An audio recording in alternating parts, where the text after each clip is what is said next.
كما يحب ربنا ويرضى. أشهد أن لا إله إلا الله وحده لا شريك له ولا نعبد إلا إياه، وأشهد أن محمدا عبده ورسوله لا نبي بعده. اللهم صل وسلم على نبينا الكريم محمد بن عبد الله وعلى آله وصحبه وتابعهم ومن تبعهم بإحسان إلى يوم القيامة. أما بعد، قال الله تعالى في كتابه الكريم: يا أيها الذين آمنوا اتقوا الله حق تقاته ولا تموتن إلا وأنتم مسلمون. يا أيها الذين آمنوا اتقوا الله وقولوا قولا سديدا يصلح لكم أعمالكم ويغفر لكم ذنوبكم، ومن يطع الله ورسوله فقد فاز فوزا عظيما. يا أيها الناس اتقوا ربكم الذي خلقكم من نفس واحدة وخلق منها زوجها وبث منهما رجالا كثيرا ونساء، واتقوا الله الذي تساءلون به والأرحام إن الله كان عليكم رقيبا. وقال رسول الله صلى الله عليه وسلم: فإن أصدق الحديث كتاب الله تعالى، وخير الهدى هدى محمد صلى الله عليه وسلم، وشر الأمور محدثاتها وكل محدثة بدعة وكل بدعة ضلالة. Ma'asyiral muslimin rahimani Allah wa rahimakum. Hadirin jamaah Masjid Al-Fatah yang mudah-mudahan dirahmati Allah Subhanahu wa taala. Kita awali dengan memanjatkan puji syukur kita kepada Allah Subhanahu wa taala yang pada malam ini kembali kita bisa hadir di majelis ilmu, majelisnya orang-orang yang soleh, majelis yang Allah Subhanahu wa taala mudahkan kita untuk menuju surganya.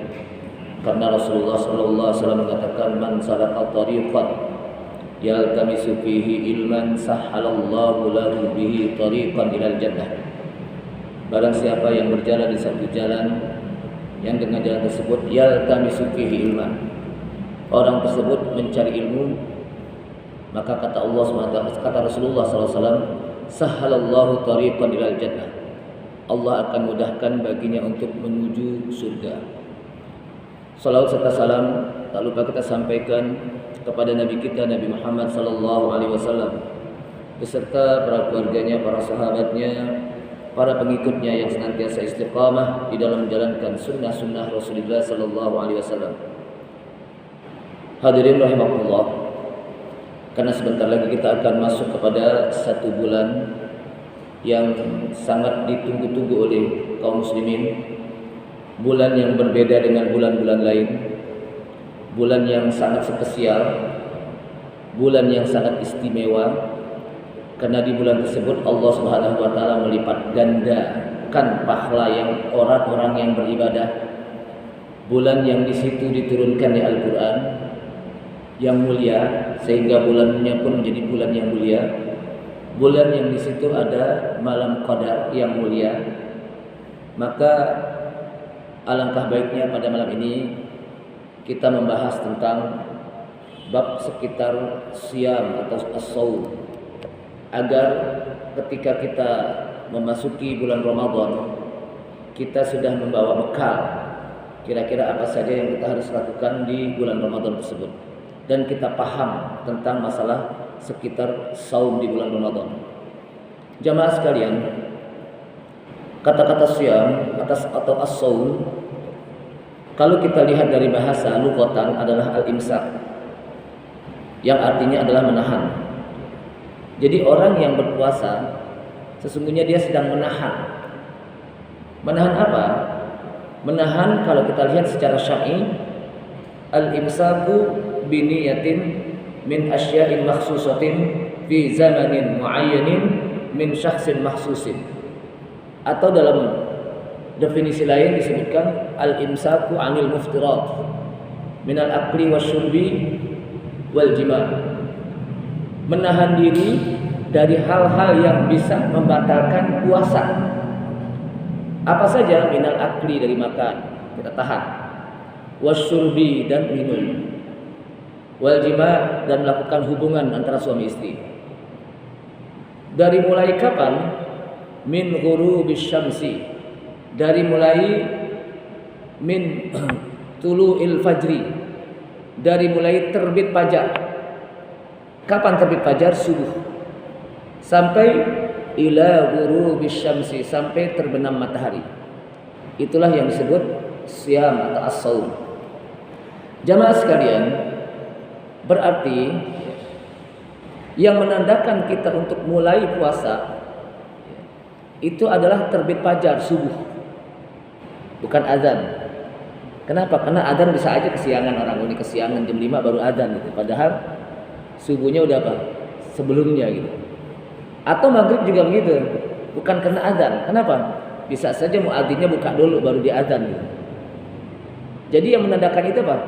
Mulai terbit fajar subuh sampai terbenam matahari maghrib gitu. Jadi bukan azan. Adapun azan itu ya memang salah satunya oh ini udah masuk maghrib nih. Oh di waktu subuh nih. Tapi jangan itu yang menjadi tanda kita. Kenapa? Bisa jadi orang yang azan subuh kesiangan. Atau dia apa? Kelupaan. Atau maghrib, bisa saja orang yang muadzin, yang azan buka dulu baru azan. Makanya apa? Yang menandakan itu adalah ketika kita puasa dimulai dari terbit fajar subuh sampai terbenam matahari maghrib. Tentunya bukan hanya sekedar nggak makan nggak minum, biniyatin makhsusah, dengan niat yang tertentu. Siang hari dia nggak makan nggak minum tapi nggak ada niat, nggak jadi puasanya. Kenapa? Karena harus diniatkan. Kemudian jamaah sekalian, sesungguhnya puasa Ramadan itu diwajibkan pada bulan Sya'ban di tahun kedua Hijriah.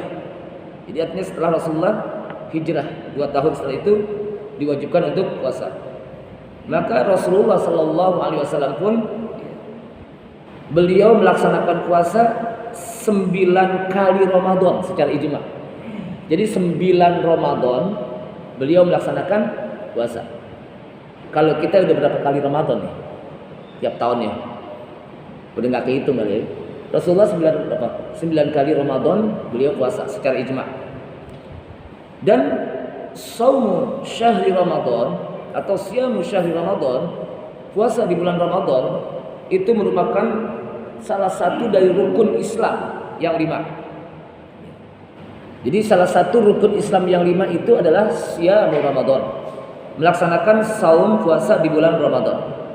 Sehingga dia merupakan kewajiban yang sangat besar, kewajiban yang sangat mulia, yang disampaikan dalilnya baik dari Al-Quran, As-Sunnah maupun Ijma'.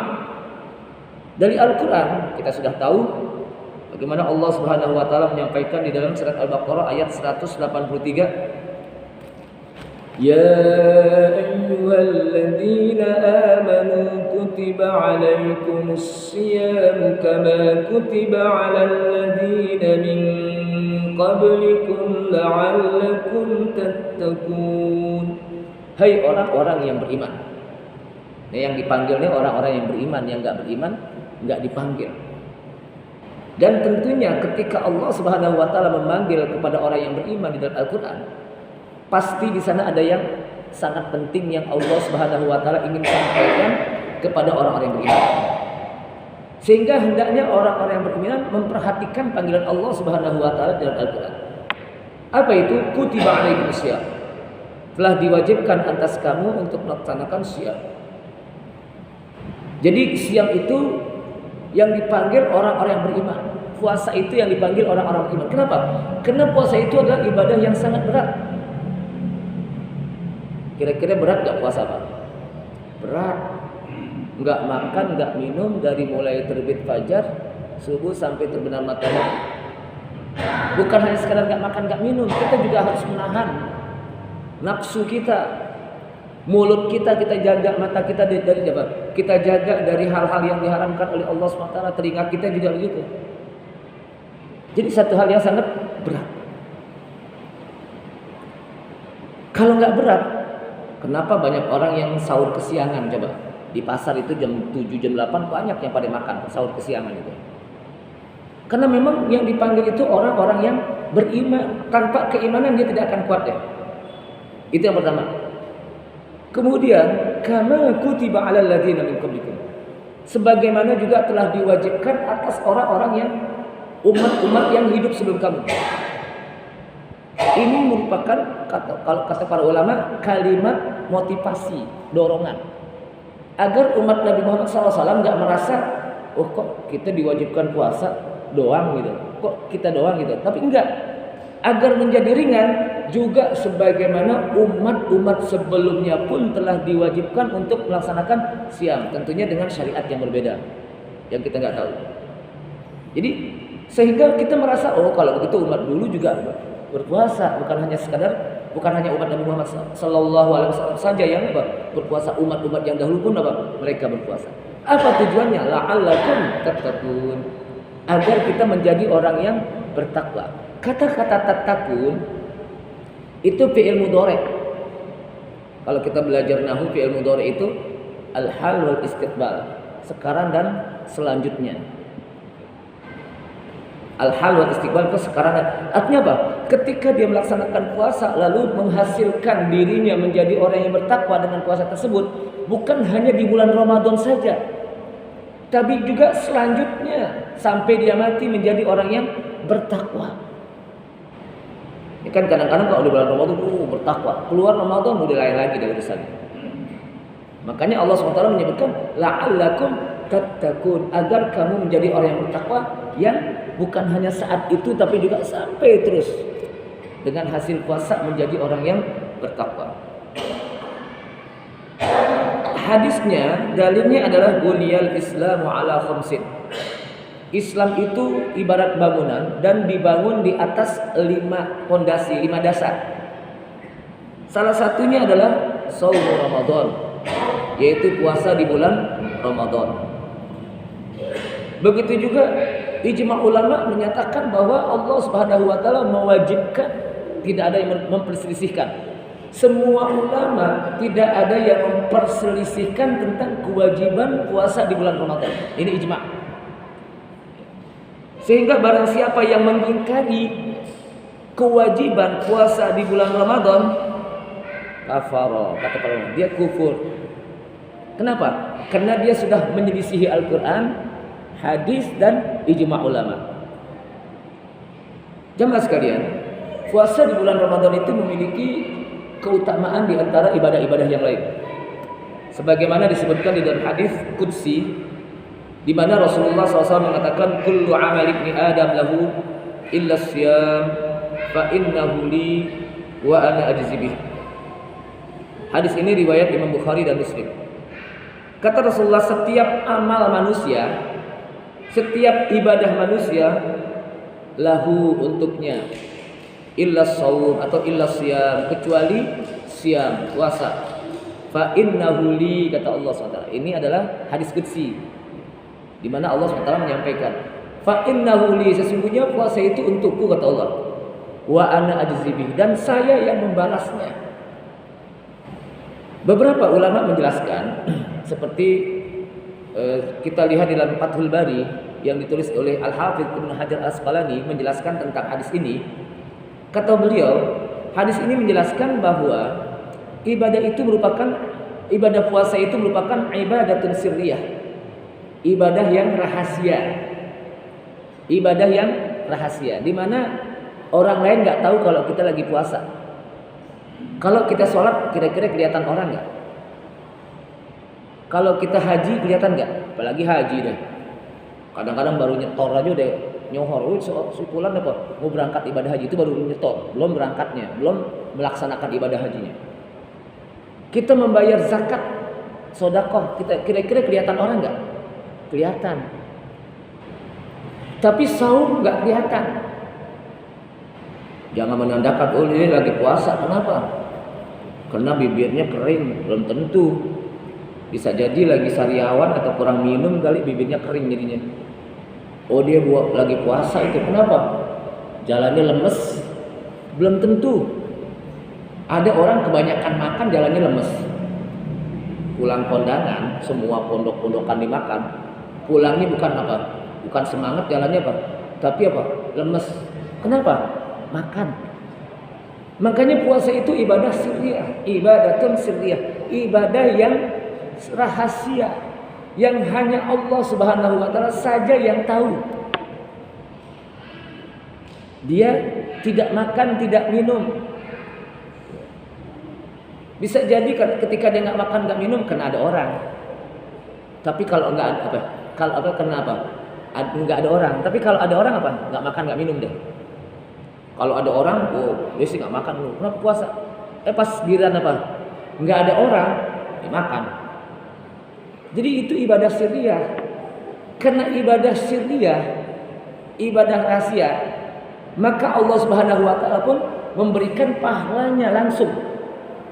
Dengan rahasia berapa banyaknya. Kenapa? Sesuai dengan kualitas puasanya. Itu yang pertama. Yang kedua, menjelaskan bahwa ibadah puasa itu adalah ibadah yang jauh dari penyakit riya. Kata para ulama. Kenapa? Karena dia tidak bisa berdemonstratif di dalam berpuasa. Nih saya lagi puasa nih, ntar meludah. Nggak bisa dia. Beda dengan sholat. Kalau sholat dia bisa demonstratif. Kalau banyak orang, wah dia ayat dipanjang-panjangin dah, suratnya dipanjang-panjangin. Beda dengan sedekah. Wah karena banyak orang, udah gua gedean dikit deh keluarin sedekahnya atau zakatnya. Tapi kalau yang namanya soal apa? Puasa nggak bisa. Sebab apa? Dia ibadah yang kata ulama terjauh dari penyakit riya. Orang nggak bisa berdemonstratif di dalam melakukan puasa. Beda dengan ibadah-ibadah apa? Yang lain. Fa'innahu li. Oleh karena itulah Allah Subhanahu wa taala yang akan memberikan balasan. Dan dia apa?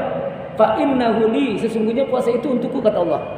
Wa ana ajzibih, dan saya akan langsung memberikan balasan kepada orang tersebut.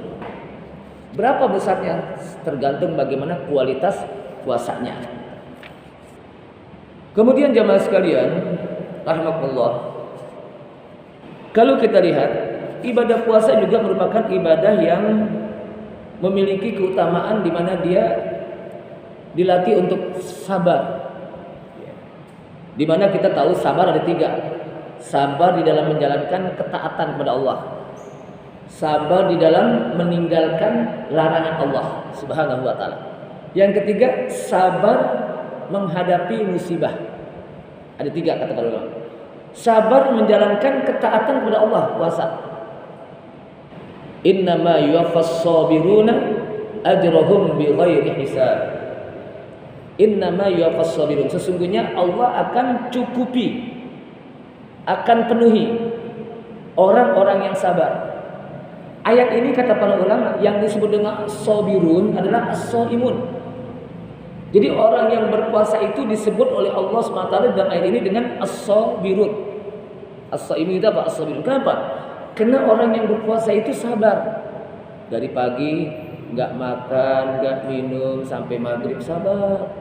Coba kalau nggak sabar, siang-siang nggak ada orang, dia minum deh, mumpung-mumpung nggak kelihatan orang. Sabar dia. Padahal di rumahnya banyak makanan dan itu halal. Itu milik kita, tapi kena kita taat pada Allah SWT, nggak makan, nggak minum, sabar. Makanya dia ada ibadah yang melatih kesabaran. Jamaah sekalian, sesungguhnya kewajiban puasa karena dia berat, maka Allah Subhanahu wa taala mewajibkannya itu dengan bertahap. Tadriji, bertahap. Menjadi 3 fase. Sebagaimana kalau kita lihat larangan minum khamr itu kan 3 apa? 4 fase disebutkan. Maka ketika Allah Subhanahu wa taala wajibkan untuk melaksanakan siam di bulan Ramadan, maka menjadi 3 fase, 3 tahapan. Yang pertama, tahapan yang pertama diwajibkan puasa Asyura. Sebelum Rasulullah SAW diwajibkan untuk puasa di bulan Ramadan, maka di sana diwajibkan puasa Asyura. Sebagaimana Nabi SAW memerintahkan kepada kita untuk shaumu Asyura. Shaumu Asyura, yaitu puasa di hari yang ke-10 dari bulan Muharram. Ketika Rasulullah SAW dan para sahabat datang ke Madinah, Maka di sana juga orang-orang Yahudi mereka sedang berpuasa Asyura. Ditanya, kenapa puasa Asyura? Karena saat inilah Allah Subhanahu wa taala memberikan kemenangan kepada Nabi Musa alaihissalam dari kejaran Firaun. Dan kami melaksanakan Shaum Asyura, puasa Asyura hari ke-10. Nah, kemudian Rasulullah SAW setelah itu mengatakan, kalaulah saya masih hidup nanti, saya akan kami perintahkan umatku untuk apa? Saya aku akan melaksanakan puasa yang ke-9 untuk membedakan antara puasanya orang Yahudi yang hanya hari ke-10, maka ditambah oleh Rasulullah dengan 9 dan 10. Tapi Rasulullah belum sempat untuk melaksanakan yang ke-9 dari bulan Muharram yang dikenal dengan Yaumut Tasu'a. Jadi awalnya apa? Wajibkan puasa apa? Asyura, hari ke-10. Kemudian periode yang kedua, fase yang kedua adalah diwajibkan puasa di bulan Ramadan alat takhir, boleh milih. Milihnya gimana? Dia silakan puasa, kalau nggak puasa dia boleh bayar fidyah. Jadi silakan dia puasa, kalau nggak puasa apa? Dia bayar fidyah. Sebagaimana Allah Subhanahu wa taala mengatakan, wa 'alal ladzina yutiqunahu fidyatun ta'amu miskin faman tatawwa khairan fahuwa khairul lahu wa an tasumu khairul lakum in kuntum ta'lamun. Wa 'alal ladzina yutiqunah, dan atas orang-orang yang tidak mampu, orang-orang yang yutikun, orang-orang yang lemah, maka boleh bagi dia untuk fidyatu ta'amu miskin, membayar fidyah kepada makanan, jadi membayar fidyah berupa makanan kepada orang-orang miskin. Faman tatawwa khairan fahuwa khairul lahu, barang siapa yang melaksanakan puasa tersebut itu lebih baik bagi dia. Wa antasumu khairul lakum, dan engkau melaksanakan puasa itu lebih baik. In kuntum ta'lamun, jika kamu melaksanakan, jika kamu mengetahui. Jadi boleh milih takhir. Ini fase kedua. Nah, fase ketiga, periode ketiga, at-ta'kid, langsung Allah Subhanahu wa taala mewajibkan saumu Ramadan, puasa di bulan Ramadan. Enggak pakai milih lagi deh. Wajib. Dalilnya mana? Syahrul Ramadan alladzi unzila fihi al-Qur'anu hudan lin-nasi wa bayyinatin minal huda wal furqan. Faman syahida minkumus syahra falyasum. Syahrul Ramadan, bulan Ramadan yang alladzi unzila fihil Qur'an, yang diturunkan di dalamnya Al-Qur'an. Sebagai apa Al-Qur'an? Hudal linnas, sebagai petunjuk bagi manusia. Wa bayyinat, dan juga sebagai penjelas. Minal huda wal furqan, dari petunjuk. Wal furqan, dan juga sebagai pembeda. Al-farqu bainal haqq wal batil, pembeda antara yang hak dan yang batil. Sehingga kata Allah SWT, faman syahida minkumus syahra falyasum.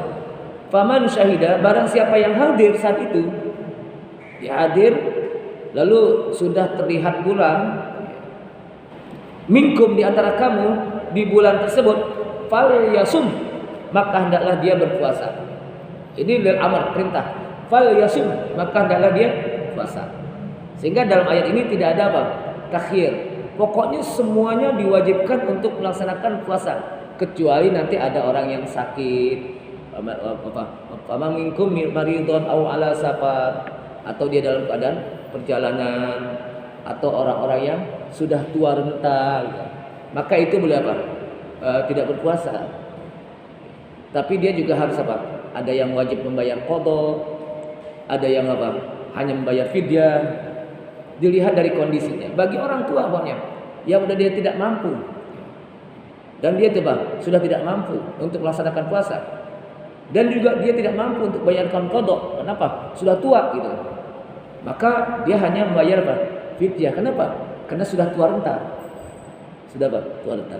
Jadi ini apa? Kewajiban fase 3 fase. Kewajiban apa? Puasa di bulan Ramadan.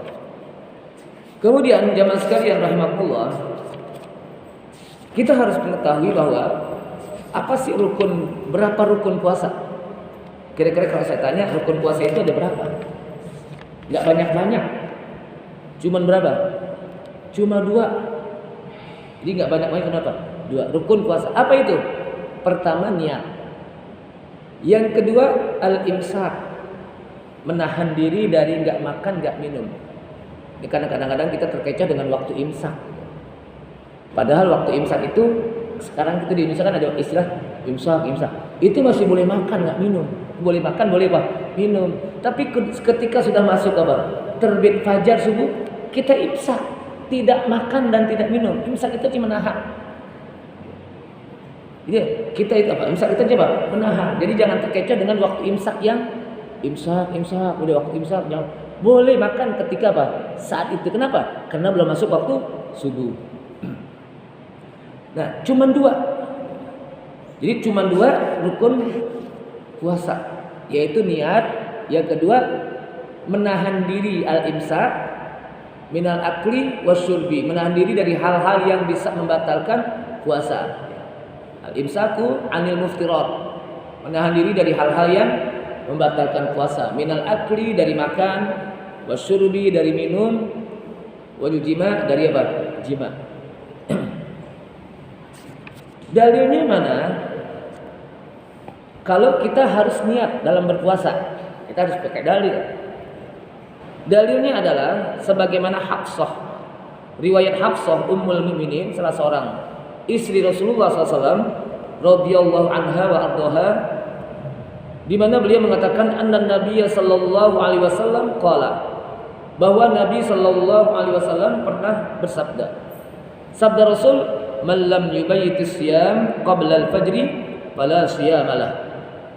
Barang siapa yang tidak meniatkan puasa sebelum fajar, sebelum subuh, dia tidak niatkan, fala siyamalah, maka tidak ada puasa baginya. Artinya apa? Tidak sah puasanya.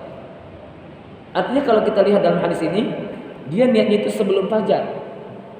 Apakah subuh, setelah isya, atau malam mau tidur, boleh.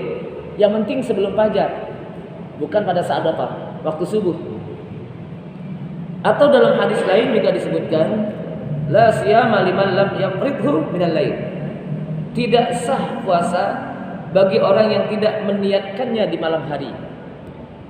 Tidak sah puasa bagi orang yang tidak meniatkannya di malam hari. Ini hadis Hafsah. Kemudian hadis Aisyah radhiyallahu anha, yang kalau kita lihat seakan-akan hadis ini terjadi kontradiksi. Padahal di dalam Al-Quran atau hadis tidak ada yang kontradiksi, tidak ada yang saling berselisih. Kenapa? Karena kalau Allah SWT menyampaikan, afala yatadabbaruna al-Quran afala yatadabbaruna al-Quran walau kana min indi ghairillahi lawajadu fihi ikhtilafan katsira.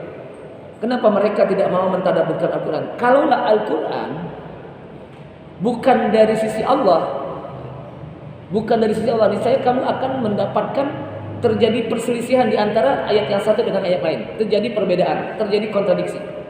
Tapi karena dari sisi Allah dia adalah kalamullah, maka tidak terjadi kontradiksi di antara ayat yang satu dengan ayat yang lain. Begitu juga dalam hadis. Maka kita lihat dalam hadis Aisyah radhiyallahu anha, kata Aisyah radhiyallahu anha, dakhala alayya an-nabiy sallallahu alaihi wasallam dzata yaumin. Pernah satu hari Rasulullah SAW datang ke rumahku. Pagi-pagi Rasulullah datang ke rumah Aisyah radhiyallahu anha. Faqala, kata Rasulullah, hal indakum syai'un? Aisyah, apakah kamu punya sesuatu makanan pagi-pagi ini? Qulna, kata Rasulullah, kata Aisyah, la, enggak punya makanan. Qala fa inni idzan shaimun. Kalau gitu sesungguhnya saya pada hari ini apa? Puasa deh. Jadi kalau gitu pada hari ini saya berpuasa. Summa atana yauman akhar. Kemudian satu hari Rasulullah datang pada hari yang lain. Kata Rasulullah, uhdiyalana haisun. Saya diberikan hadiah roti kering. Roti kering yang dipakai apa? Air biar jadi basah. Faqala arinihi. Kata Rasulullah, coba perlihatkan kepadaku. Falaqad asbahtu shaiman. Kata Rasulullah, tadi pagi saya puasa. Fa'akala, sekarang kena ada roti saya makan deh. Nah, seakan-akan kan hadis ini kontradiksi. Tidak. Yang pertama menjelaskan riwayat Hafsah itu adalah puasa wajib. Ingat, kalau puasa wajib bagi kita untuk berniat sebelum subuh malam hari. Apakah pada waktu sahur, kalau kita nggak khawatir kesiangan sahur, diboleh apa? Wajib bagi kita untuk. Tapi kalau puasa sunnah, dibolehkan kita berniat di pagi-pagi hari. Kata Rasulullah, ya Aisyah, Anda punya makanan nggak pagi hari ini? Enggak ya Rasulullah. Pak ini idan saimun, kalau gitu saya puasa deh. Jadi jawabannya enak. Kira-kira kita datang ke rumahnya habis sholat subuh, datang ke rumah, wahai istriku, ada makanan nggak? Nggak ada. Dasar pagi-pagi orang laki apa pulang nggak ada makanan, nggak minum. Tapi Rasulullah nggak gitu. Rasulullah sama istrinya luar biasa. Ya Aisyah, ada makanan nggak? Ada ya Rasulullah pagi hari ini. Kalau gitu saya puasa deh. Jadi enak kan? Nggak ngomel. Makanya Rasulullah itu pantas kalau disebut rumah tangganya apa? Baiti jannati. Rumah tanggaku adalah surgaku. Nikmat betul, indah betul rumah tangga Rasulullah SAW. Jadi untuk puasa yang wajib, diwajibkan untuk berniat pada malam hari. Untuk puasa sunnah boleh pada pagi hari. Kalau kita kira-kira di rumah kita nggak ada makanan, ya boleh kita apa? Puasa aja deh. Jadi apa? Puasa. Bahkan disebutkan sebelum zawal. Masih dari jam 9, jam 10 masih dibolehkan untuk berniat. Kalau kita apa? Untuk puasa apa? Sunnah. Jamaah sekalian, kalau kita lihat kenapa disunahkan dan diwajibkan untuk berniat dalam setiap ibadah? Karena Rasulullah SAW mengatakan innamal a'malu binniyat. Sesungguhnya semua amalan itu harus didasari dengan niat. Termasuk puasa wajib kita. Nah, di sini menjadi perselisihan antara ulama. Apakah niat itu hanya sekedar niat puasa atau hanya sekedar puasa atau ada ketentuan-ketentuan lain? Kata para ulama harus ditentukan. Ini puasa apa nih? Karena puasa banyak. Maka kata para ulama, innamal a'malu binniyat. Sesungguhnya semua amal itu tergantung dengan niat. Sebab apa? Sebab dengan niat itu untuk membedakan antara puasa yang wajib dengan puasa yang sunnah. Dengan niat untuk membedakan antara ibadah yang satu dengan ibadah yang lain. Dengan niat untuk menentukan bahwa itu akan menjadi ibadah kalau kita niatkan menjadi apa? Ibadah. Sehingga ketika kita niat puasa, harus tentukan puasanya puasa apa ya? Puasa wajib, puasa Ramadan, atau puasa sunnah? Puasa nazar atau puasa membayar kafarat? Itu harus apa? Ditentukan. Sebab puasa itu banyak. Sehingga di malam hari kita diwajibkan untuk apa? Berniat dengan menentukan puasa ini adalah puasa bulan Ramadan. Dan kita tahu yang namanya puasa bulan Ramadan pasti apa? Puasa wajib, bukan puasa sunnah. Jadi harus ditentukan. Lalu yang kedua, apakah diwajibkan untuk berpuasa pada setiap malam? Apakah hanya satu kali di awal malam? Ini juga terjadi perselisihan para ulama. Ikhtalafal ulama, terjadi perselisihan ulama, apakah cukup bagi orang yang puasa di bulan Ramadan dengan satu niat di awal malam atau setiap malam? Imam Malik, kita tahu Imam Malik itu dikenal dengan ulama ahlul hijrah karena dia apa? Berada di Madinah. Mengatakan bahwa cukup bagi seseorang untuk berpuasa dengan niat satu kali di malam pertama, dengan niat puasa 1 bulan penuh. Ini apa? Imam Malik.